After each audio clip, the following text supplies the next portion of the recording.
Can you hear me? Yep. Can you hear me, see me? Yes. Awesome. Looking All good. right. What time is it for you? You're in Spain? It's 10 p.m. Perfect Okay. Well, time. sorry to keep you up so late.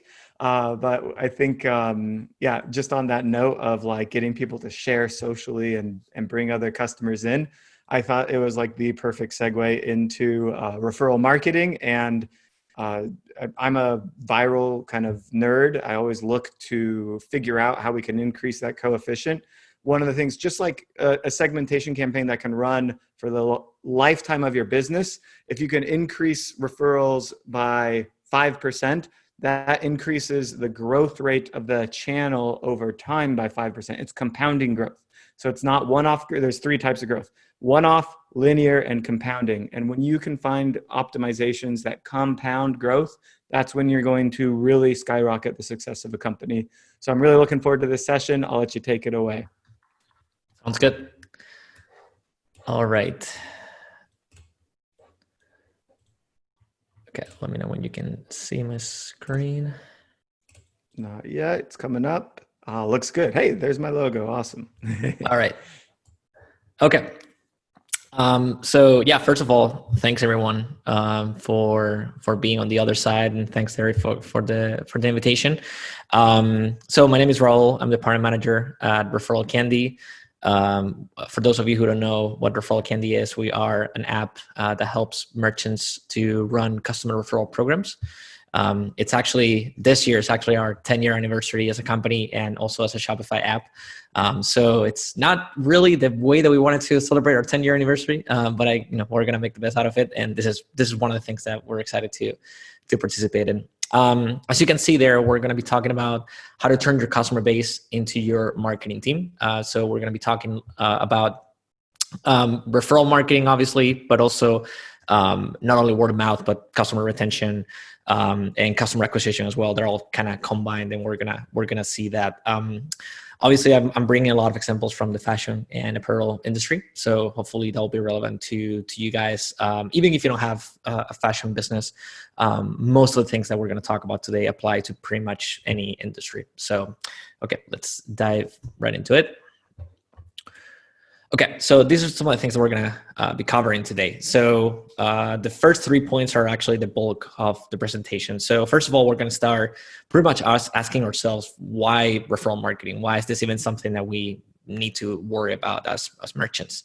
And so in there, we're going to talk about, well, what makes people, what generates word of mouth, and how we can take advantage of that as marketers. Then we're going to look at referral marketing as part of something bigger. So referral marketing is not just something that you can kind of turn on and off and have it as a standalone strategy. It has to be part of something bigger and part of a customer obsession, customer-centric strategy. And it actually matches pretty well with what we were hearing in the previous presentation. So a lot of things are going to resonate from there. I'm also bringing a lot of examples from merchants, because I believe that one of the best ways to learn about all this, it's just seeing examples. So more than sharing stats and sharing numbers, I think that seeing what other people are doing in real life really helps. And then at the very end, I'll explain how ReferralCandy works just very briefly before we go. Okay, so let's start by just asking ourselves, why referral marketing? Why is this something that we need to care about? And I'm going to answer that question by asking another one, which is, why do we share? So basically, word of mouth is probably the oldest marketing strategy in the history of the human nature. I mean, it's before even marketing existed. That's the most primal way of communication, and humans, we love sharing. It's part of our DNA, and we love talking to other people about what we know. And to answer that question of why we share, that's probably a really good point to start if we're going to talk about referral marketing, word of mouth marketing. And I feel like there are three main ways or three main reasons behind this and why we share. I think the first one is because we love finding unique stuff. And if we kind of go back to what I was mentioning earlier about word of mouth being the most, the first way of communication for human beings, if we kind of go back to those times, when people like to kind of like step out of the pack and go on their own adventure and find something cool that they could bring back to the tribe, that's still happening today. We all have that friend who's, the traveler that's always discovering new places, the one that's always discovering new restaurants, the one that's always, watching movies just so you can watch the really good ones. We love finding unique stuff. And most importantly, we like sharing what we know. We like bringing that back to our group and telling what we know. There's another reason why I think that we love sharing what we know. It's also because it gives us a sense of expertise in front of our audience, which are friends and family. And we love talking about stuff that we know and kind of let people know that we're experts in one particular field, which also brings me to the third point, which means that we also share because we love being useful to people that we care about. So when you combine all these three reasons, you realize that word of mouth nowadays is extremely important still, and it can really compete with pretty much any other marketing channel in terms of how relevant it is to the person that's receiving the message. And one of the companies that, in my opinion, has done this extremely well over the years.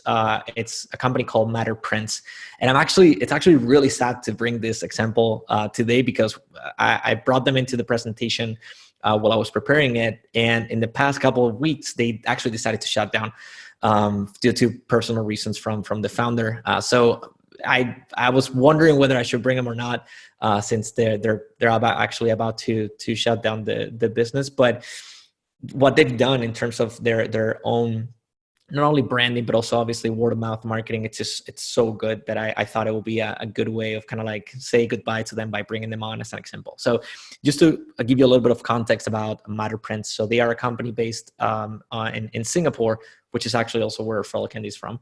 And they are, as a company, they have like a very strong values that they care about. And one of them is the fact that they are against the kind of fast fashion type of trend that is happening these days. So instead of producing clothing that it's going to basically get destroyed in the next couple of years, they want to create in this case dresses that are made with high quality materials, and they're going to meant to last forever, like it used to be in the old days. And the other thing that I think I found really, really cool about them is that they work with some underdeveloped communities of basically artisans that they work directly in a fair trade type of way to make sure that they're getting paid what they actually should be getting paid. Also, kind of against the fast fashion concept. So, and this is actually part very important because they used to create a lot of content about the people that made those clothes, those dresses, and they wanted to create a personal connection between the person that made the clothes and the customer at the end of the day, so that's going to receive the product. So this whole thing created a kind of a sense of community between the customer and the merchant in this case, and also the manufacturers. And so when somebody is wearing a piece of Matter Prints and somebody asks, hey, where did you get that? They're not just going to say like, oh, I got this online, or I got it on some website. I can't remember the name. I'll send you the link. They're actually going to give a really long explanation and a really rich, at the end of the day, explanation about where they got that and what the brand is all about. Because there's so much content that the brand is so rich in how deep their values are, that they made their customers feel like they're part of a community. And actually, we interviewed Ray, which is the founder of Matter, a couple of years ago, and she mentioned that specifically, how from the very beginning she knew that when somebody buys a piece of Matter, and they talk to a friend about it, or they feel good about wearing it, that's impact, and those relationships matter because they're creating word of mouth, and they're basically spreading the word about the brand and what they stand for at the end of the day. So I thought it was a really, really good example, and something that Matter, in a lot of companies, obviously, but now that we're talking about Matter Prints, found out is that their customers are the best salespeople that they could possibly have. And this is coming from somebody like me who comes from a sales background. I mean, it's the truth. Nobody can sell your product better than your customers. That's something that you need to understand, because first of all, they believe in your brand. They believe in your brand so much that they were willing to pay for it. I mean, I've met a lot of salespeople in my life, and I can tell you a lot of them wouldn't be able to pay for the product, or they wouldn't like to pay for the product that they're selling. But your customers do, because they believe in your brand, they like the products, and they're willing to probably become advocates. The second reason is that their audience trusts them. So now that we're comparing customers to salespeople, and we're comparing word of mouth to a sales pitch, when you as a salesperson are in front of an audience that is listening to your pitch, they know what you're about, and they know what you're about to say, and they kind of know they've seen somebody like you before, so they kind of have their guard up. In this case, when you're talking to friends, family, you have a personal connection with those people, and they trust you just because of who you are and how long the relationship has been. So they trust you, and they know that you're not going to recommend something that's not going to be useful for them, or something that's going to be harmful for them just because you're getting some sort of reward. Nobody's going to betray a friend or a family member for $20. That's just not going to happen. And the third reason why I think that the customers are the best salespeople is because they don't sound like salespeople, like I'm probably doing right now. But that's the good thing about having your customers sell for you, because to their audience, the audience trusts them, they believe in your brand, and they have content to pitch your brand. And the best thing is that they don't sound like salespeople at all to their audience. Okay, so now that we've seen the importance of sharing, we probably went a little bit kind of too far out of the referral marketing kind of topic itself, but I thought it was good to kind of go back to the basics and realize why this is so important. And better than I could bring a lot of stats from a lot of studies about the importance of referral marketing in purchases and how, but I figured that kind of doing a little bit of introspect and realize why do we act the way we do, it's going to make us realize that at the end of the day, we're making recommendations all the time. Think about the last time that you started watching a new Netflix show because somebody recommended it to you, or a new restaurant, or a new city or a new country when we were able to travel. Those are recommendations that they're there every day. So now we're going to talk about referral marketing. But again, it's not a standalone tactic that you can turn on and off. It's actually something bigger. And again, this is something that we were listening in the presentation before. It has to be part of a wider customer-centric, customer obsession approach that you need to implement in your company. And in this way, there you go. I like to explain this by talking about the customer retention and referral cycle. Okay, so it's something it's going to be very, very easy to understand once we see it in the graphics. So it all starts with a purchase. Okay, so if you have a great product, you have a great experience, which means that it was easy for the customer to go through the whole purchasing process, and even if something weird happened, something didn't go right, your customer support team was probably there to step in and fix it for them. You're going to overall have customer satisfaction, which, especially in the fashion industry, is probably going to lead to recurring purchases. Maybe if you're selling other products like, I don't know, mattresses or vacuum cleaners, that's probably not going to be the case. But since we're talking about fashion, you're likely going to have recurring purchases. If somebody's already happy with your product, why would they go to find something in your competition? And it's also going to lead to referrals. There's something important that I want to mention here, is the fact that all of these happens organically. So recurring purchases are probably going to happen organically, whether you have an email marketing campaign targeted at people to come back to your store, and referrals are going to happen whether you have a referral program or not. But the important part here are the incentives. If you already have traction as a brand, and you have orders coming in pretty much every day, I can guarantee that you have recurrent purchases and you have referrals. But if you don't have a system in place to incentivize these recurring purchases and referrals, there's first of all, obviously no way for you to incentivize it, but also not a way for you to kind of track that, especially with the referrals. There's really no way for you to know if that customer that just bought from you got a recommendation from a friend or just happened to land on your website organically.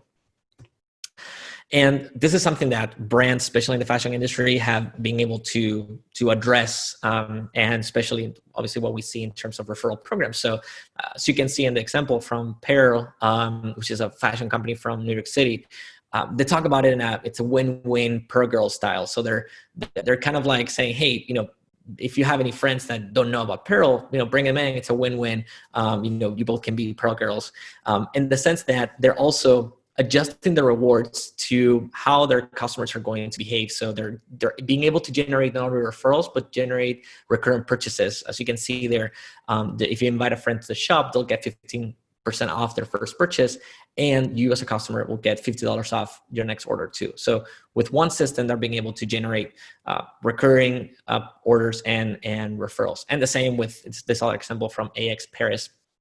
Both of you, both the customer and the friend get the same reward when the referral happens. Now, this is what I mentioned earlier. By adding incentives between basically to generate recurrent purchases and to generate referrals, you're able to not only identify, okay, how good of a channel is this being so far, and also what can I do to keep incentivizing that, which, as Derek mentioned earlier, referrals are compound efforts here. The more people that you bring into the referral cycle, obviously the faster you're going to grow, basically. And I'm going to step out of the fashion industry for a second, because I want to talk to you guys about Baron Fig, which is a company that sells, I would say it's writing products. So they sell notebooks, pens, backpacks, writing paper. And the reason why I'm bringing them in, even though they're from a totally completely industry, is because they have what, in my opinion, is one of the best ways of explaining the referral program that I've seen so far. By the way, this is something you can see on their website. So if you go to baronfig.com and you search for, I think it's at the top right of the screen, they have a get $10 call to action. If you click there, you'll be able to see this landing page. And they have, the typical structure, get 10, give 10. We've seen that structure before, but what makes them unique, it's this thing that they have on page, which is a note from the team. So in this case, they are explaining what the referral program is about and the reason why they're doing it. And I think it kind of explains very well what we were talking about before about why people share and why your customers are your best salespeople. It says a referral program helps us spread the word, and it gives you a reward as a thank you for supporting us. If each one of our customers refer just one person, we'll make a major impact on our small studio. Now, instead of spending money on advertising, rather give the money to you. Any help is tremendously appreciated. We hope you continue to enjoy the products we make. That sentence where they say that instead of spending on advertising, we'll rather give the money to you, they're basically acknowledging the fact that there's no better ad than a customer referral. And so if there's nothing better than you talking to your friends about it, why would we spend money on Google or Facebook ads when we can give the money to you who already love our products and love our company? Our goal is to make you happier. So why not doing that instead? So I thought that was really smart. Again, even if they're not from the fashion industry, it's messaging that can be adapted to a lot of different industries. And so now I'd like to bring up some examples from merchants and merchants that are being able to implement a word of mouth strategy and basically do it effectively, depending on how their customers behave. And I'll explain that in a second. So AX Paris, you guys saw this example a few slides before.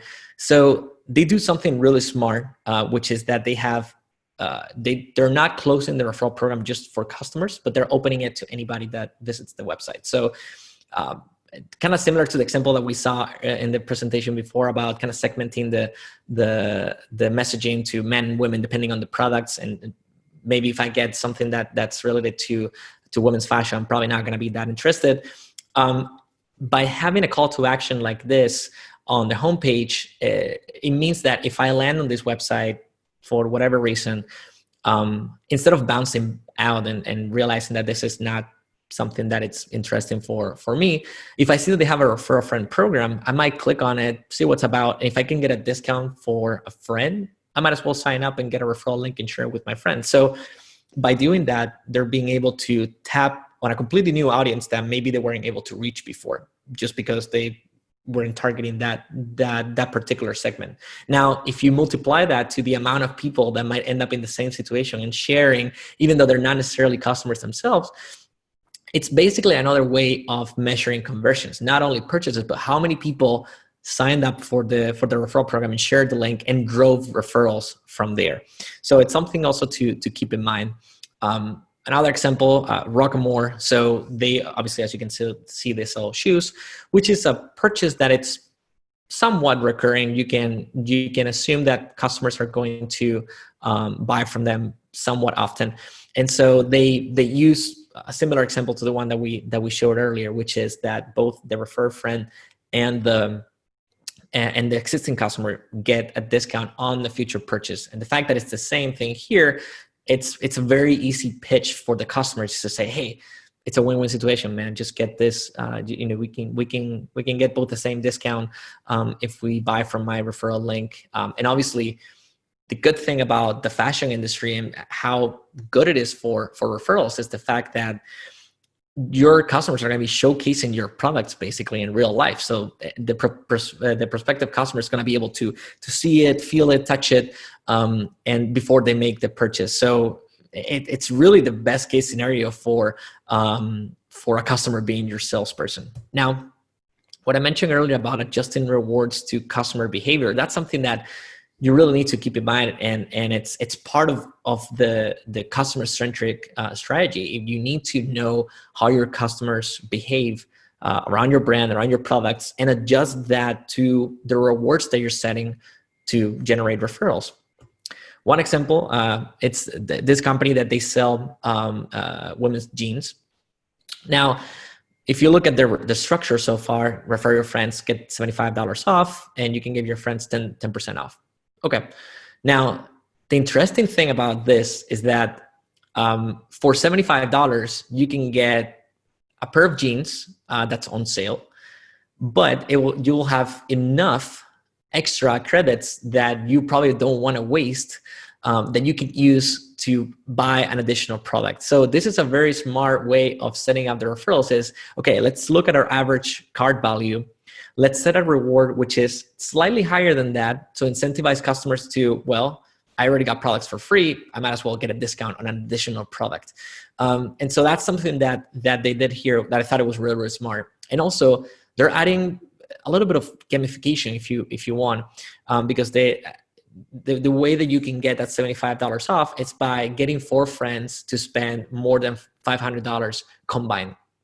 And so you as a customer, you really need to do promotion between your friends and kind of tell your friends about it enough so you can unlock that reward. Some other customers, some other merchants decide to do one for one. So if you make one referral, you'll get one reward. And it's also the same way that the example before was looking at average cart value to increase that reward a little bit. Penguin here is actually doing something along those lines in the sense that they're looking at their margins, which is something that you always need to look at. Doesn't really matter what marketing channel you're about to set up, but referral marketing is something that you need to pay attention to is what's your margin and what's the discount that you can give. So instead of giving a 20% discount, they're giving $20 off when you spend $100 for both the refer friend and the existing friend. So I brought this example just as a reminder that obviously when you're setting up a program like this, you need to be careful and you need to look at your margins and see how much you can spend for this. Now, if we're talking about adjusting rewards to customer behavior and we're talking about recurrent purchases, there's nothing more recurring than a subscription. And this example, Woven, so it's, I don't know if actually I'm pronouncing it well. Apologies if that's not the right way to pronounce it, but I gotta say, if I was in the US, I will be their #1 customer. So it's a really cool brand. They offer a subscription business in which you can subscribe to basically a unique t-shirt that you're going to receive. And after they produce that t-shirt and they send it out to their customers that particular month, they never produce it again. So you know that the t-shirt that you're getting on a particular month, you know that only a certain amount of people in the world have it, because it's not going to be on sale forever. It's just that one particular subscription. And at the same time, you know that whatever you're getting, it's basically unique at the end of the day. So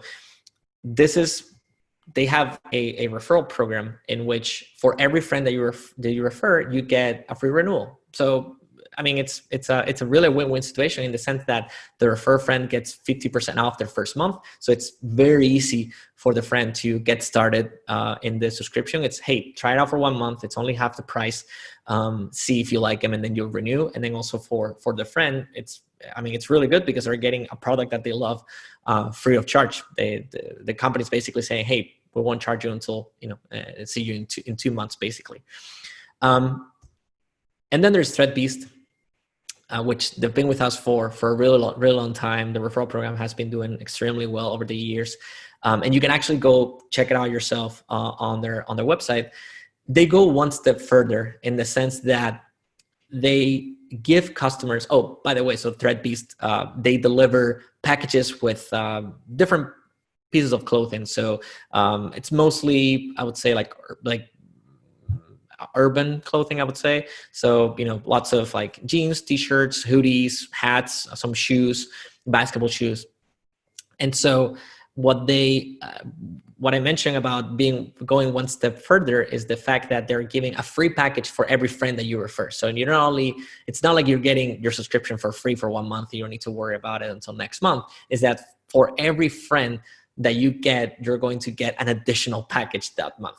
And so if you refer 3 friends, next month you're going to have 4 packages coming your way. And so this worked extremely well. And actually, because it's an unboxing experience, a lot of people decided to record themselves doing unboxing. And actually, if you go to YouTube and you type ThreadBeast, you're going to see a lot of videos like this of people just unboxing, and a lot of them are including their referral links in the description, which is a very easy way for ThreadBeast to generate new customers leveraging these audiences. Now, obviously, a lot of these examples are going to be probably influencers and some sort of advertising, but there's so many videos that the vast majority of them are people that just happened to buy one of the boxes, they liked it, and they decided to start doing unboxing videos to get additional ones, and leveraging their own YouTube audiences. Okay, so as a quick summary of what we've seen so far, we saw why we share. And we saw the 3 main reasons why we share. First of all, because we love finding unique stuff. Second, because we love bringing that stuff back to our friends and family and share what we know and what we found. And then also because we, at the end of the day, love being useful for people that we care about. So that's something you need to keep in mind when you're setting up a word of mouth strategy, is why people share. And the reason why people share is because at the end of the day, they want to do something nice for everybody. The second thing that we saw is that your customers are the best salespeople. And we saw a bunch of reasons for it, but most importantly is because their audience trusts them. They don't sound like a salesperson. And the reason why they trust you so much is because they are willing to pay for your products and they're willing to pay for your brand. So that's exactly why they are your best customers. And especially in the fashion industry, those people are going to be showcasing your products in front of their friends and family. So they're going to be able to basically do a live demo every time that they wear it. The third thing that we saw is how customer retention and referral cycle is something that kind of comes together. So if you have a good product, if you have a good customer experience and customer satisfaction, you're going to generate customer retention and referrals organically. But by setting up systems and incentives, you're going to be able to increase that. And obviously, increasing customer retention is one of the most profitable things that you can do for your brand. And then we also learned about providing the right incentives for customers. Obviously, getting to know your customers and adjusting those rewards to their behavior. So it's something that makes sense for them, but also makes sense for you as a merchant. And now very briefly, before we go, I think I have literally 1 minute. So just wanted to mention how ReferralCandy works. So the examples that you've seen before are examples from obviously from ReferralCandy. The way it works is that once you sign up, your customers get a unique referral link that they share with their friends. Once they make the friend gets a unique coupon code that they can implement at checkout, make the purchase, and then they get rewarded. And what I mentioned at the beginning about setting up a referral program, our goal is to make it extremely easy for customers to basically sign up and get the referral program up and running. There's only 3 steps that go into the setup. One of them is choosing your rewards, which, as you can see during the session, you can see discounts, cash, custom gift like Threadbeast providing additional boxes. Set up your theme, throw a photo, logo, tweak some content, good to go, and then promote. So we saw a lot of examples of how these brands are promoting their products, either by letting the customers know after the purchase with a pop-up or with an email. Also having some sort of call to action on the website, so even visitors can sign up for it and refer their friends. And so we would like to obviously extend an invitation to anybody that's listening to get started on ReferralCandy. We typically offer 30-day free trial standard. We decided for those of you who are listening to extend it to 60 days. If you have obviously any questions about anything that we discussed today, that's my email. Please bombard it with me, with emails if you need to. I'll be really happy to read them and respond. And if you also like to get started with ReferralCandy with a 60-day free trial, also email me, and I'll make sure that it gets taken care of. Awesome, love it. And yeah, if you are not, you have to build a program to refer other people. It just will fundamentally change your business, especially in this industry. As you said, it's like this industry is a referral industry. I think we think about fashion, we think about apparel, we think about beauty. These are just mandatory. You must have a referral program up and running for your business. And it's easy to get started. But I think that there does, as the company grows, you want to tweak the program. You want to figure out what is best for the customer, what's going to incentivize them the most. So there's some of those conversion rate optimization strategies from Nick's session earlier that you might want to pull into your referral program. And then when a company gets large enough, I believe personally, maybe you do too, Raul, is somebody should own this. Somebody should own referral marketing. They should own this channel. Maybe they also own retention as well, but like, you eventually branch this out into something that's bigger than the same way you have a Facebook advertising person, you have a referral marketing person as well. Yeah, I mean, I think we've touched this several times, and I heard things in the previous presentation that resonated a lot with what I was going to mention today. But this is such a profitable marketing channel at the end of the day, and in customer retention in general. It's just something that I feel like nowadays brands are starting to look into it a lot more. I feel like the phase of kind of like growth at all costs is probably over, and a lot of brands are starting to look into, okay, how can we make sure that we keep our customers around and not necessarily rely so much on growth. And yeah, I mean, we've seen a lot more and more companies, even like mid-sized companies, having a director of customer retention, somebody whose number one job and only job is to make sure that the customers are coming back. And that's something that you could expect from companies like, I don't know, multi-million-dollar companies like, I don't know, Apple, Coca-Cola, whatever. No, I'm seeing that in like Shopify brands that have like 20 employees, 30 employees. They already have a team dedicated to customer retention. So that kind of tells you the importance of this. Yeah, I agree completely. And if you're looking to build a brand, that lasts for the next 10 years and maybe has, that 9-figure exit that some people are looking for, the only way you're going to get there is through retention. Because no matter how much money you pay Facebook, or Google, if the customer isn't coming back to you, you're never going to reach that goal. So absolutely love it 100%. We're going to move right into our next session with Xavier. Thank you again. And I do recommend checking out ReferralCandy. You can see the link and Raul's email here in chat right below you guys. And in our show notes, if you guys haven't been following along, I see about 20 people in the show notes right now. We have been taking some notes. I haven't captured every single thing, I'll be honest, because things get in the way or it happens too fast. But for the most part, we're following along in those show notes, and those will be available to you. And of course, all these sessions will be available for free on demand. And I'll have them up on our YouTube by Monday. Thanks again, Raul.